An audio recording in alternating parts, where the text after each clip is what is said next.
ప్రధాని మోడీ దిష్టిబొమ్మను సిపిఐ నాయకులు దగ్ధం చేశారు. అఖిల భారత కిసాన్ మోర్చా మరియు సిపిఐ రాష్ట్ర కమిటీల ఆధ్వర్యంలో ఇచ్చిన పిలుపు మేరకు వేములవాడ పట్టణంలో సిపిఐ జిల్లా కార్యవర్గ సభ్యులు కడారి రాముల ఆధ్వర్యంలో మోడీ దిష్టిబొమ్మను దగ్ధం చేశారు. సందర్భంగా రాములు మాట్లాడుతూ 10 సంవత్సరాలు అధికారంలో ఉన్న బీజేపీ ప్రభుత్వం ఇచ్చిన ఏ ఒక్క హామీని అమలు చేయకపోగా రైతు పండించిన పంటకు గిట్టుబాటు ధర కూడా కల్పించలేదని, ఈ అంశాలపైన గత సంవత్సరం క్రితం ఢిల్లీలో దేశంలో ఉన్న రైతాంగం అంతా పెద్ద ఎత్తున ధర్నాలు నిర్వహించగా ఈ ధర్నా కాలంలో దేశవ్యాప్తంగా దాదాపుగా 750 మంది రైతులు ఆత్మహత్యలు, కాల్పులలో మరణించారని, మరణించిన వారికి కనీసం నష్టపరిహారం కూడా అందివ్వలేదని, రాజస్థాన్, మధ్యప్రదేశ్, మిజోరం రాష్ట్రాల్లో ఎన్నికల వేళ మోడీ మోసపూరిత విధానాలతో మోసపోయిన రైతాంగం తిరిగి ఉద్యమిస్తున్న సందర్భంలో హర్యానా రాష్ట్రంలో ఒక రైతును ఢిల్లీ పోలీసులు పట్టపగలే కాల్చి చంపారని ప్రశ్నించిన గొంతులపైన మోడీ ప్రభుత్వం అరెస్టులు, కేసులు, ఆత్మహత్యలతో సమాధానం చెప్తుందని, రైతు పండించిన పంటకు 50% గిట్టుబాటు ధర కల్పించగలిగితే దేశంలో రైతుల ఆత్మహత్యలు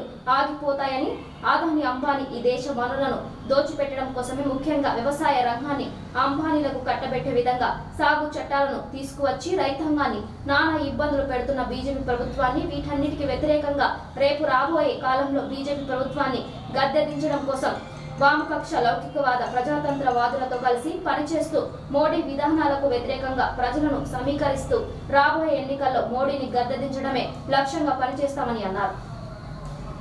సామాన్ల మీద రైతు కొనుక్కొని తిందామంటే ఏం కొనుక్కోలేక తినలేక పరిస్థితి.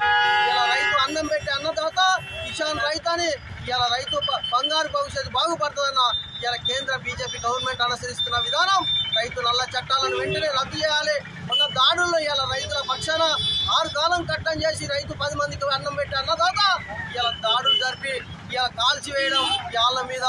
ఇలా దాడులు జరగడం జరిగింది. ప్రధానంగా ఒకటే చెప్తా ఉన్నాం, మోడీ ప్రభుత్వానికి ఇలా రాబోయే కాలంలో మీరు చేస్తున్న అరెస్టాలన్నీ ఇలా రైతులు చూస్తూ ఉన్నారు, మేధావి వర్గం చూస్తూ ఉన్నారు, మీకు తగిన గుణపాఠం చెప్తారని సందర్భంగా సిపిఐ ఏఐటీసీ జిల్లా సెక్రటరీగా డిమాండ్ చేస్తా ఉన్నాం.